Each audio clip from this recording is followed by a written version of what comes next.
안녕하세요. 자, 이번 시간부터는 그동안 배운 학습 내용을 문제풀이로 문제를 품으로써 여러분들이 얼마만큼 이해를 하였는지, 학습이 잘 되었는지를 체크하고 확인하는 시간을 갖도록 하겠습니다. 이 학습터에 선생님이 문제지 파일을 올려놨어요. 집에서 출력이 가능한 학생은 뽑아서 문제를 먼저 풀어보고 그 다음에 선생님과 답을 맞춰보는 시간을 가졌으면 좋겠어요. 자, 그런데 집에서 프린트가 되지 않는 학생들은 모니터에, 컴퓨터 모니터에 이 문제지를 띄워놓고 그리고 휴대폰으로 선생님 영상을 보면서 같이 이 시간을 그렇게 공부를 했으면 좋겠어요. 자, 여러분, 그런데 선생님이 답지 파일은 이 학습터에 일부러 올리지 않았어요. 자, 왜일까요? 자, 선생님 이 영상 보지 않고 선생님이 문제풀이 듣지 않고 그냥 답지 보고 그 문제에 대한 답만 이렇게 보는 것으로 여러분들이 공부를 그걸로 다 했다라고 할 것 같아서 물론 그러지 않겠죠. 우리 학생들은 그러지는 않을 거예요. 자, 그래서 어쨌거나 이 수업을 들어야지만, 이 영상을 봐야지만 문제에 대한 답을 알 수 있는 거예요. 알겠죠? 자, 학교에 등교해서 선생님한테 선생님 몇 번의 답은 뭡니까? 질문 안 받습니다. 선생님 대답 안 해줄 거예요. 알겠죠? 자, 그럼 이제부터 선생님하고 1번부터 같이 문제를 풀어보도록 하겠습니다. 자, 여러분 1번 문제 들어갈게요. 자, 1번 문제 풀기 위해서는 그 박스에 묶인 시 3편을 먼저 확인을 하셔야겠죠. 자, 가 시는 김소월의 먼 후일. 자, 나 시는 이영기의 낙화. 자, 다는요 이생진의 벌레 먹은 나뭇잎이죠. 자, 그런데 1번 문제는 먼 후일과 낙화 두 시에 대한 질문이네요. 나에 대한 설명으로 알맞은 것은? 이라고 물었어요. 자, 알맞은 것을 고르는 문제이기 때문에 4개의 선지는 틀렸다는 거죠. 자, 그렇다면 맞는 말로만 되어 있는 선지는, 그러니까 1번의 답은, 자, 문제 풀어봤을 테니까 1번입니다. 네, 1번은 1번. 자, 왜냐하면 가와 나는 말하는 이가 드러나 있다 라고 했는데, 자, 가시에 첫 번째 줄, 그때 내 말이 잊었노라. 자, 나라는 1인칭 화자, 1인칭의 말하는 이가 등장하네요. 맞죠? 자, 그리고 나시로 갈까요? 낙화시에는요, 자, 이연에 보면 나의 사랑은 지고 있다 라고 해서 나가 나오고요. 자, 그리고 맨 마지막 연으로 가볼까요? 맨 마지막 연에는 나의 사랑, 나의 결별. 자, 나라는 말하는 이가 1인칭 화자가 나옵니다. 그리고 맨 마지막 줄에도 내 영혼의 슬픈 눈이라고 해서 또다시 나가 나오죠. 자, 그렇기 때문에 가와 나에는 말하는 이가 1인칭 나가 드러난다는 공통점이 있습니다. 자, 맞죠? 자, 그래서 1번 문제 답은 1번. 2번으로 갈까요? 자, 가에 나타난 표현 방법으로 알맞지 않은 것을 골라라 라고 했어요. 자, 김소월의 먼 후일입니다. 자, 1번 선지 볼게요. 같거나 비슷한 단어를 되풀이하고 있다. 맞죠?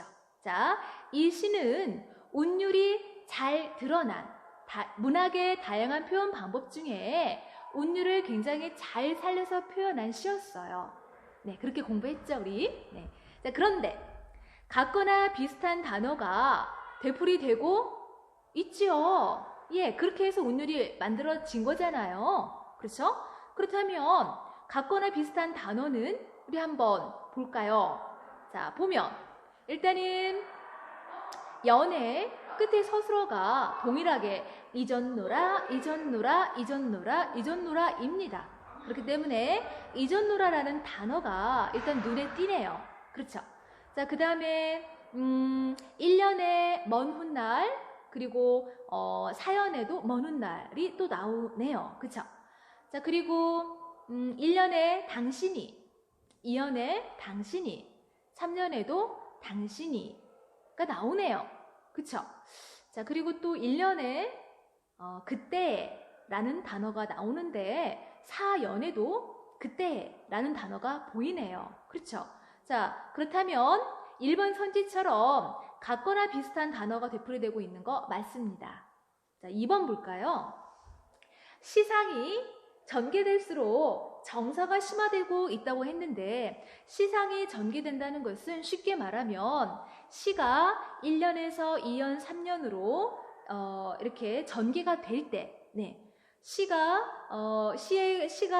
이렇게 점점점 더 그 표현이 될 때, 그때 정서가 시 속에 나타나 있는 그 말하는 이의 화자의 정서가 어떻게 되고 있는지를 묻는 문제인데, 선지인데 심화되고 있습니다.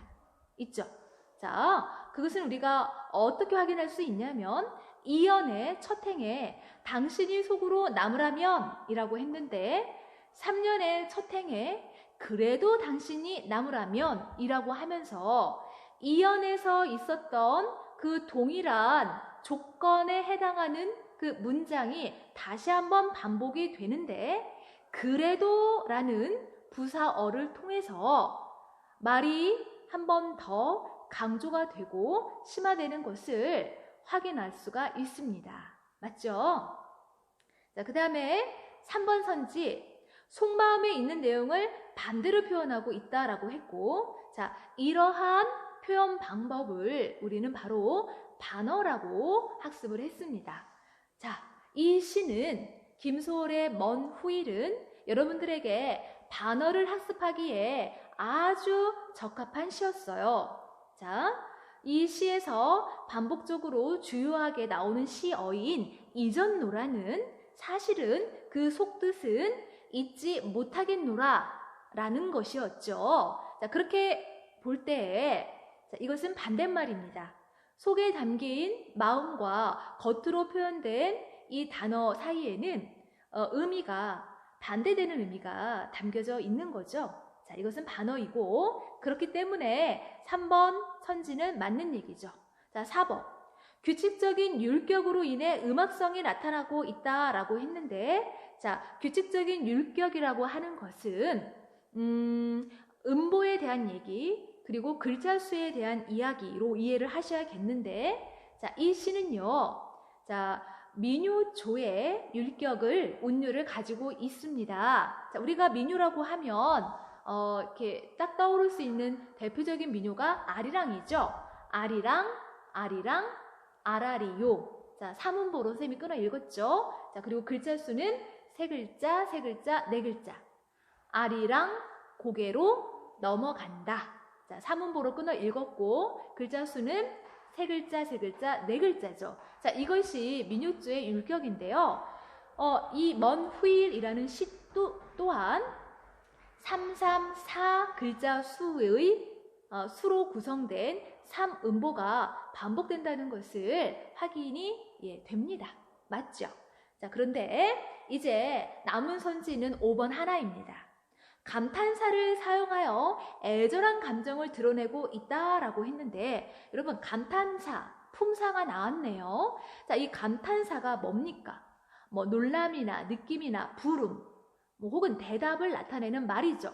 자, 예로 들면 뭐 아, 어머, 예, 너, 응, 뭐 예, 뭐 이런 어떤 그렇게 대답을 하거나 어떤 그 느낌을, 놀람을 나타내는 그러한 단어들이 감탄사였습니다. 자, 그런데 이 먼 후일에는 감탄사가 나타나 있나요? 없습니다. 여러분, 혹시 잊었노라 라는 단어가 감탄사가 아닙니까? 라고 물으신다면, 자, 이전 노라는요, 품사로 말한다면 있다라는 거죠. 자, 여러분, 있다의 품사 뭡니까? 동사죠. 그렇죠. 자, 그렇기 때문에 품사로는 동사이고 거기에 그 노라라는 그 어미가 보이죠. 자, 이 어미가 감탄형 어미인 것은 맞습니다. 자, 그러나 감탄형 어미가 사용되었다고 해서 이 단어가 감탄사는 아닌 겁니다. 그렇기 때문에 2번에 5번 선지 감탄사를 사용했다라는 그 표현은 부적절한 표현이 되겠습니다. 자, 정리하면 어쨌거나 2번의 답은 5번이 되겠습니다. 여러분 3번, 4번 문제는 간단한 문제죠. 자, 3번은 먼 후일에 말하는 이의 상황으로 알맞은 것은? 이라고 물었고요. 자, 눈으로 쭉 보고 바로 답을 말하면 4번. 사랑하는 사람을 잊지 못하고 있다. 죠. 자, 시어로 표현된 것은 이전 노라지만 그 속뜻은 잊지 않았노라, 잊지 않겠노라 였죠. 네. 그래서 3번은 4번. 자, 4번은요. 먼 후일의 당신에 대한 설명으로 가장 적절한 겁니다. 자, 이것도 눈으로 쭉 보고 답을 고른다면, 자, 4번 선지 보십시오. 말하는 이가 느끼는 정서의 원인을 제공한다 라고 있습니다. 자, 먼 후일에 화자가 느끼는 가장 주된 정서는요, 그리움이죠. 당신이라는 대상에 대한 애정, 그러니까 좋아하는 마음, 그리고 그 좋아하지만 현재 함께하지 못하는 그 대상으로서의 당신이잖아요. 그렇기 때문에 그 대상을, 당신을 계속 생각하면서 그리워하고 있잖아요. 그렇죠? 그래서 말하는 이가 느끼는 정서는 그리움이고 그러한 정서의 원인, 이유가 바로 당신인 겁니다. 맞죠? 4번은 4번. 자, 5번 서술형 문제 갈게요. 가에서 운율을 형성하는 요소를 먼 후일에서 운율을 형성하는 요소를 조건에 맞게 서술하시오라고 했는데, 자, 일단 먼 후일에 운율을 형성하는 요소는, 자, 그래요. 3가지로 정리를 해봅시다. 자, 단어의 반복. 예를 들면 이전 노라. 그쵸? 자, 그리고 문장 구조의 반복.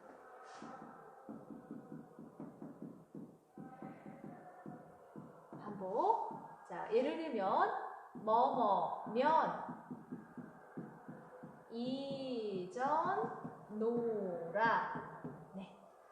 자, 이러한 구조의 반복, 그러니까 단어나 문장 구조의 반복으로 운율이 만들어지고 있어요. 그쵸? 자, 두 번째는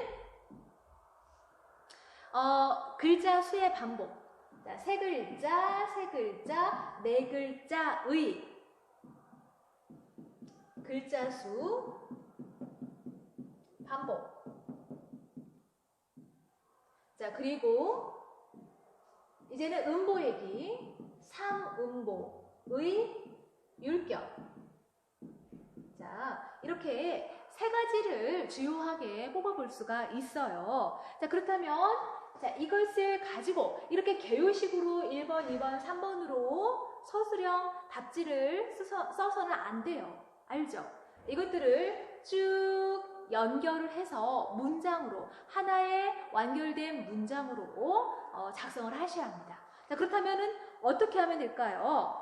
자, 가에서 운율이 느껴지는 이유는 이전 노라와 같은 단어의 반복, 뭐뭐 하면 이전 노라라는 문장 구조의 반복, 그리고 3개의 글자 수의 반복, 또한 3음구의 율격으로 운율이 형성이 되고 있다라고 서술어를 갖추어서 써줘야지 문장이 완성이 되지요.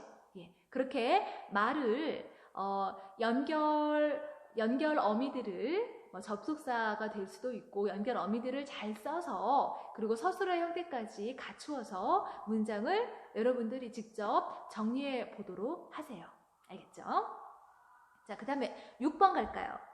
나에 대한 설명으로 알맞은 것은 이라고 했어요. 이연기의 낙화인데요. 자, 여러분 눈으로 보고 답을 골라보면 자, 옳지 않은 내용으로 선지들이 구성이 되어 있어요. 너무 옳지 않은 틀린 얘기를 하고 있는 선지에 대해서 선생님이 그것이 틀렸다는 것을 설명하는 것은 시간 낭비인 것 같고, 자, 답은 4번입니다. 그쵸? 꽃이 피고 지는 과정을, 이런 자연 현상을 사랑과 이별에 대응시키고 있다. 인간사에 대응을 시키고 있어요. 자, 반대로 사랑과 이별이라는 인간사의 어떤 일들을 자연물에, 자연현상에, 즉 꽃이 피고 지는 그러한 현상에 빗대어서 우리 인간에 대한 이야기를 하고 있는 시잖아요. 그렇기 때문에 6번의 답은 4번이고, 자, 5번 선지 잠깐 볼까요? 의문형 문장과 그에 대한 대답을 번갈아 배치하고 있다라고 했는데, 자, 이 선지는 일단 의문형 문장이라고 하는 것은 맞아요. 1년에 보면 가야 할 때가 언제인가를 분명히 알고 가는 이의 뒷모습은 얼마나 아름다운가 라는 이 문장은 의문형 문장은 맞습니다. 그쵸? 자, 그런데 이 의문형 문장은요, 사실은 진짜 질문을 위한 그런 의문형이 아닙니다. 그쵸? 자, 이러한 방식은요, 누구나 다 아는 사실을 아름다워요. 그 뒷모습, 때를 알고 가는 그 뒷모습 참으로 아름다워요. 우리가 누구나 다 알고 있는 사실이거든요. 이것을 일부러 의문형으로 제시해가지고는 독자가 스스로 결론을 내리게 하는 그러한 수사법이거든요. 그쵸? 자, 그런 표현법인데 이 5번 선지가 잘못된 것은 번갈아 배치하고 있다라고 했어요. 그러니까 그 시의 연에, 그러니까 1년에만 그 의문형 문장이 나온 것이 아니라 다른 연에도 반복적으로 이 의문형 문장이 되풀이되고, 그리고 그것에 대한 답을 또 하고, 이렇게 적어도 2번 이상은 반복이 되는 것처럼 표현한 거죠, 5번 선지가. 하지만 이것은 잘못된 얘기죠. 그쵸? 그래서 6번에 혹시라도 5번을 고른 학생들은 어디가 잘못되어 있는지를 체크를 정확히 하시길 바래요. 6번의 답은 4번. 자, 7번이요. 나에서 각 연의 중심 내용으로 적절하지 않은 겁니다. 자, 1년은 여러분들은 시를 보세요. 여러분, 종이 쳤어요. 이제 이해해 주실 거죠? 네, 선생님 처음 하는 실수도 아니고요. 그냥 계속 갈게요. 자, 7번 보세요. 여러분들은 시를 보고요, 저는 그 선지에서 각 연의 중심 내용이라고 정리한 그 문장을 읽을게요. 여러분들이 대응을 시켜보세요. 자, 1년. 꽃이 지는 아름다움. 어때요? 괜찮죠? 예. 가야 할 때가 언제인가를 알고 가는 이의 모습은 얼마나 아름다운가? 라고 했기 때문에 맞아요. 자, 2연. 청춘과 사랑의 시작이라고 했는데 아니죠. 2연에 보면 봄한철, 격정을 인내한 나의 사랑은 지고 있다. 예, 사랑이 지고 있대요. 시작이 아니라 끝이라고요. 그렇죠. 그렇기 때문에 밑으로 3, 4, 5번 선지 볼 것도 없고, 예, 2번이죠. 청춘과 사랑의 종료, 이쯤 돼야겠죠. 자, 그런데 3년도 볼까요? 여러분들은 시를 보고, 자, 낙화를 통한 이별의 인식, 적절한 연결이죠. 자, 그 다음에 사연과 오연을 묶어서 낙화의 결과와 의미, 네. 가을. 그쵸? 녹음과 열매와 가을. 이런 것들을 위해서 꽃이 사라져 주는 거예요. 그렇죠? 그렇기 때문에 낙화의 결과 음이 적절합니다. 5번 6년과 7년 이별을 통한 성숙, 영혼의 성숙. 그 5번 그 선지가 이별과 이별을 통한 성숙이라고 했는데, 네네네. 조금 문제가 있네요. 자, 이런 그 결별, 이별을 통한 영혼의 성숙, 이렇게 수정해서 보시면 좋겠고요. 맞죠? 샘터에 물고이듯 성숙하는 내 영혼이라는 표현을 통해서 5번도 적절합니다. 자, 7번의 답은 2번. 자, 그 다음에 8번 갈까요? 자, 여러분, 자, 이런 8번 문제는 보기 박스로 해서 그 선지가 나열이 되어 있고 모두 고르라고 하는, 이게 어려운 문제죠, 여러분. 근데 우리 1번부터 5번까지는 그래도 3개씩 동일한 숫자로 골라놨는데, 어떤 그 문제들은요, 2개 고른 거, 4개, 어떤 거는 5개 다, 이렇게 나와 있어가지고, 여러분들을 굉장히 난감하게, 하는 그런 난해한 문제들이 있어요. 자, 그런데, 다행히 이 문제는 그렇지는 않다는 거. 그럼 볼까요, 여러분? 자, 낙화에 사용된 표현을 보기에서 모두 고릅시다. 네, 그러니까, 옳은 이야기를, 옳은 내용을 고르라는 그런 문제겠죠. 자, 그러면 볼까요? 여러분들이 이런 문제를 풀 때는 애매한 것은 패스하고 확실하다고 생각되는 것을 먼저 체크를 하면 돼요. 그쵸? 기억. 어떤 사물을 실제보다 크게 표현했다? 이게 뭔 얘기지? 느낌이 좀 안 오죠? 안 와닿죠? 아닌 것 같은 그런 느낌이 들죠? 그리고 니은을 봤어요. 인격이 없는 세상에 인격을 부여했다 라고 했는데, 이것은 확실하게 yes라고 우리가 체크할 수가 있어요.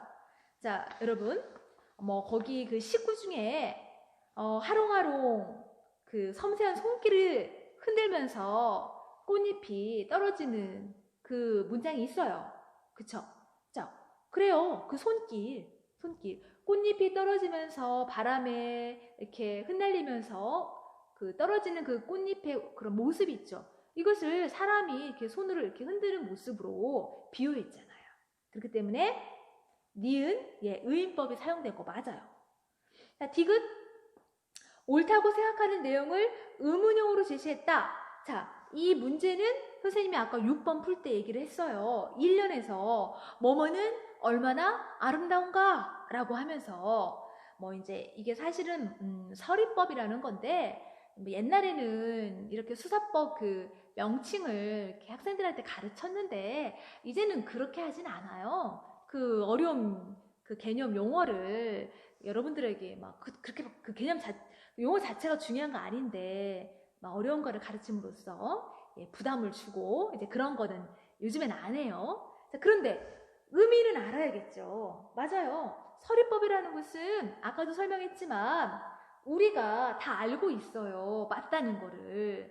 그런데 그것을 일부러 의문형 문장으로 바꾸어가지고는 본인이 전달하고 하는 바를 더 강하게 어필을 하려고 하는 그런 시인의 어떤 장치거든요. 네. 그렇기 때문에 디귿 맞습니다.